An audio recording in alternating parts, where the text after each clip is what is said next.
من صام رمضان ایمانا واحتسابا غفر له ما تقدم من ذنبه ومن قام رمضان ایمانا واحتسابا غفر له ما تقدم من ذنبه. تو سیام اور قیام جو ہے ان دونوں کا حق ادا ہو جاتا ہے. تو یہ ہے شہر رمضان الذی انزل فیہ القرآن ھدی للناس وبینات من الھدی والفرقان فمن شہد منکم الشہر فلیصم ومن کان مریضا او علی سفر فعدۃ من ایام اخر یرید اللہ بکم اليسر ولا یرید بکم العسر وَلِتُكْمِلُوا الْعِدَّةَ وَلِتُكَبِّرُوا اللَّهَ عَلَى مَا هَدَاكُمْ وَلَعَلَّكُمْ تَشْكُرُونَ. اب جو آخری لفظ ہے لَعَلَّكُمْ تَشْكُرُونَ، اب اس کی وضاحت سمجھیے. اور رمضان کے یہ دو پروگرام جب پیرلل ہو جائیں گے، جب دونوں کی پابندی کی جائے گی تو اس کا حاصل کیا ہے؟ اس بات کو سمجھنے کے لیے سب سے پہلے آپ اس کو سمجھیے کہ جسے ہم خود ہی کہہ رہے تھے، جسے ہم سیلف کہہ رہے تھے، اپنی انا کو مضبوط کرنا، سیلف کنٹرول، ایگو جو ہے وہ پوری طرح قابو یافتہ ہو اڈ اور لیبیڈو پر، اصل میں اس سے مراد کیا ہے؟ اس پر میں نے تفصیل سے بحث کی ہے عظمت صوم نامی اپنے کتابچے میں. ویسے یہ ہے کہ وہ مشکل ہے، ذرا فلسفیانہ اس کا انداز ہے، لیکن یہ ہے کہ وہی باتیں آسان الفاظ میں جو دوسرا کتابچہ ہے عظمت سیام و قیام رمضان مبارک، وہ آسان ہے. اگرچہ یہ دونوں بہت ہی محدود تعداد میں ہمارے پاس ہیں، لیکن یہ کہ میں نے ذکر کر دیا، جو حضرات لینا چاہیں وہ لے لیں. لیکن یہ ہے کہ اس میں اصل پس منظر کیا ہے. دیکھیے ہمارا جو وجود ہے انسان کا، یہ کمپوزٹ ہے، مرکب ہے.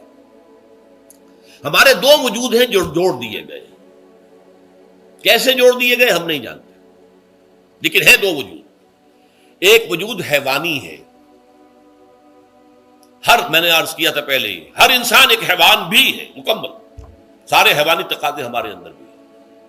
لیکن حیوان اور انسان میں بنیادی فرق یہ ہے کہ انسان کا جو اصل وجود ہے وہ روحانی ہے. اس روحانی وجود کی وجہ سے انسان کا وہ مقام ہوا کہ تمام فرشتوں کو اس کو سجدہ کرنے کا حکم دیا گیا. فَإِذَا سَوَّيْتُهُ وَنَفَخْتُ فِيهِ مِن رُوحِي فَقَعُوا لَهُ سَاجِدِينَ. فرشتوں سے کہہ دیا گیا تھا کہ میں ایک بشر پیدا کرنے والا ہوں مٹی سے. جب میں اسے پیدا کر لوں اور اس کی ناک پلک سنوار دوں، دو پلک درست کر دوں، تو پھر اس کے سامنے اور اس میں اپنی روح میں سے پھونک دوں تو گر پڑنا اس کے سامنے سجدے. حیوان انسان اور انسان روحانی، یہ دونوں مل کر اب آدم بنے ہیں. نمبر دو، اس حیوان انسان کا وجود زمین سے ہے، مٹی سے پیدا کی، مٹی سے، گارے سے، تین لازب سے، چپچکانے والے گارے سے، وہ جس میں کہ بدبو پیدا ہو جائے، یہ ساری باتیں کہی گئی ہیں. اور سائنس بھی کہتی ہے مٹی سے پیدا ہوئے. کیسے پیدا ہوئے اس میں اختلاف ہے، لیکن یہ کہ ہے مٹی ہماری اوریجن، قرآن بھی کہتا ہے اور سائنس بھی کہتی ہے. اور ہمارے وجود کو جب وہ تھک جائے، مزمحل ہو جائے، اس کی انرجی کم ہو جائے، تو اس کے لیے جو غذا ہے، جو تقویت ہے، وہ بھی ساری زمین سے آ رہی ہے. آپ نے پھل کھائے، آپ نے گندم کھائی، آپ نے چاول کہاں سے آ رہے؟ اچھا بکری کا گوشت کھایا تو بکری کا گوشت کس چیز سے بنا ہے؟ اس نے گھاس کھائی ہے، اس نے پتے کھائے ہیں، وہیں سے تو بنا ہے نا. الٹیمیٹ سورس آپ کے وجود حیوانی کے لیے جو آ رہی ہے وہ زمین ہے. وجود روحانی کو بھی تقویت کی ضرورت ہے، وہ بھی مزمحل ہوتی ہے، کمزور ہو جاتی ہے. خاص طور پر جبکہ وجود حیوانی کا اس پر غلبہ ہو جائے تب تو یوں سمجھیے کہ وہ بالکل بے ہوش ہو کر موت کے قریب پہنچ جاتی ہے.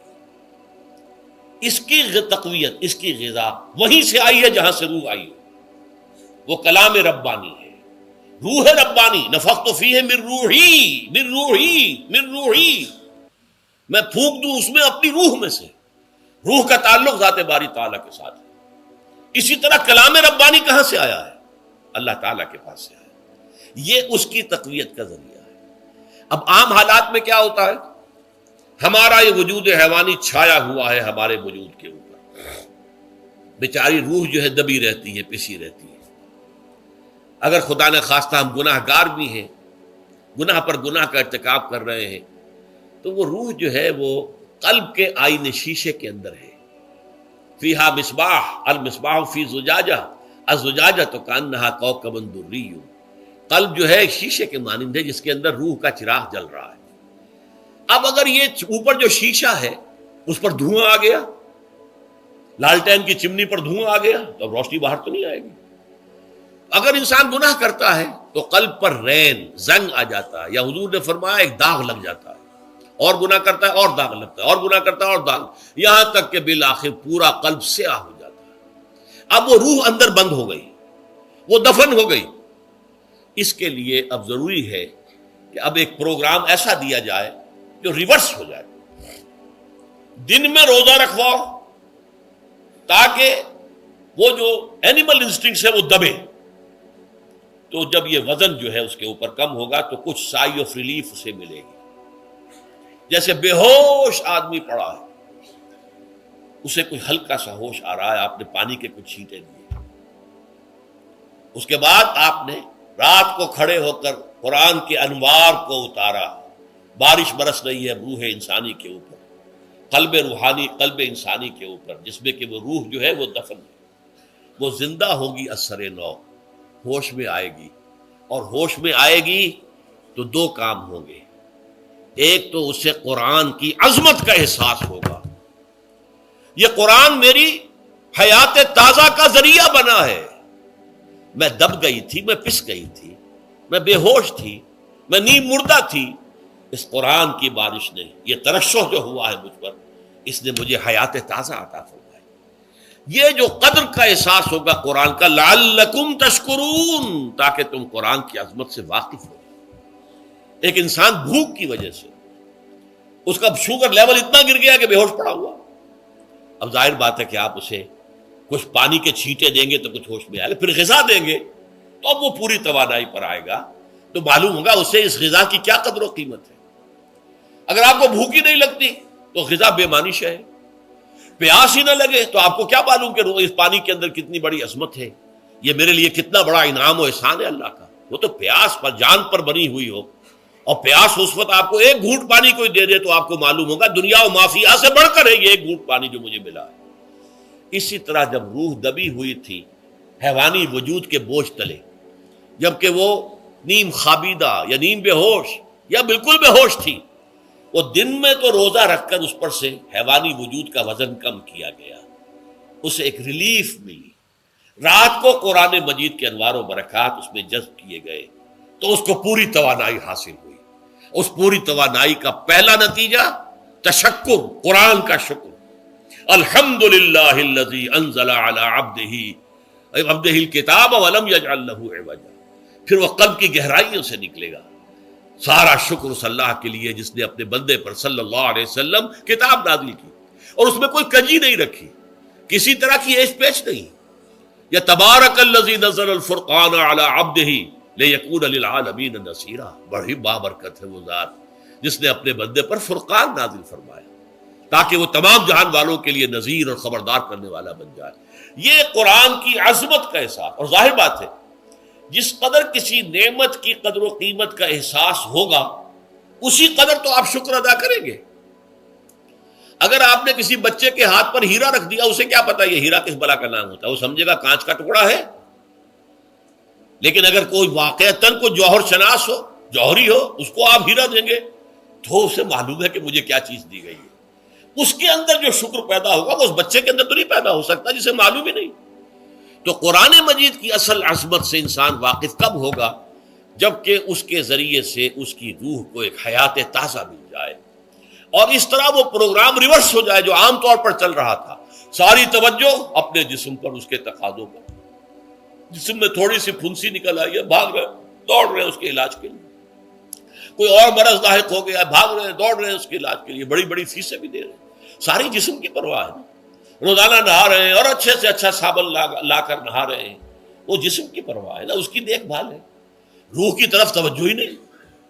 یہ ہے وہ بات جو کہی گئی ہے سورہ حشر میں، اور جسے علامہ اقبال نے پھر اپنے فلسفہ خودی کی اساس اور سورس قرار دیا ہے، وَلَا تَكُونُوا كَالَّذِينَ نَسُوا اللَّهَ فَأَنسَاهُمْ أَنفُسَهُمْ أُولَٰئِكَ هُمُ الْفَاسِقُونَ۔ دیکھو اے مسلمانوں، ان لوگوں کے مانند نہ ہو جانا جنہوں نے اللہ کو بھلا دیا تو اللہ نے انہیں اپنے آپ سے غافل کر دیا، اور یہی لوگ فاسق و فاجر ہیں۔ یہ سوال پیدا ہوتا ہے کہ انسان اپنے آپ سے کہاں غافل ہوتا ہے؟ کیا اپنے وجود حیوانی سے غافل ہوتا ہے؟ کیا بھوک لگتی ہے تو وہ ادھر ادھر منہ نہیں مارتا؟ غذا کو حاصل کرنے کے لیے کوشش نہیں کرتا؟ پیاس لگتی ہے تو کیا پانی یا کوئی اور مشروب تلاش نہیں کرتا؟ کوئی بیماری لاحق ہوتی ہے تو کیا اس کے علاج کی طرف توجہ نہیں کرتا؟ اسے آرام کی حاجت ہوتی ہے تو آرام نہیں لیتا؟ اپنے اس وجود سے تو غافل نہیں. کون سے وجود سے غافل ہوا ہے؟ وہ روحانی وجود سے غافل ہے. بھول گیا کہ میرے اندر روحانی وجود بھی ہے اور اس کا تعلق ذات باری تعالیٰ کے ساتھ ہے. اس نے سمجھا کہ میں بس حیوان ہوں، نرا حیوان ہوں، اپنے اس وجود کی اصل حقیقت ہی سے بے خبر، غافل. چنانچہ آج کے دور کا سب سے بڑا المیہ کیا ہے؟ ڈارون کے نظریے کے جو اثرات پیدا ہوئے ہماری معاشرت پر، ہماری سوچ پر، ہمارے فکر پر، ہمارے فلسفے پر، ہماری سوشولوجی پر، وہ کیا ہے کہ ہم بھی نرے حیوان ہیں. اللہ اللہ خیر سلام.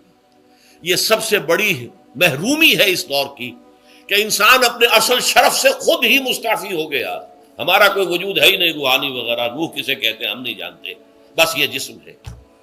ہم اللہ کو نہیں جانتے کون ہے کون نہیں ہے. ہوگا ہم تو اس کائنات کو جانتے ہیں.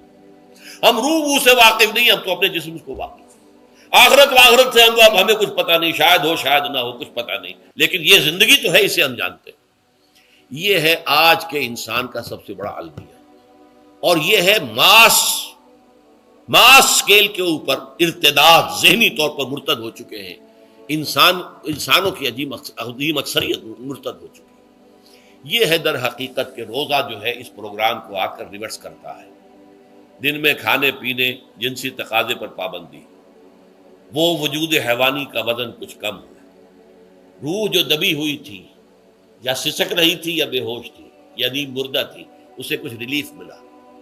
اب اس کے اوپر قرآن مجید کے تیرے ضمیر پہ جب تک نہ ہو نزول کتاب، گرہ کشاہ نہ رازی نہ صاحب کشاف، ہمارے دلوں کے اوپر بارش ہو رہی ہو انوار قرآنی کی.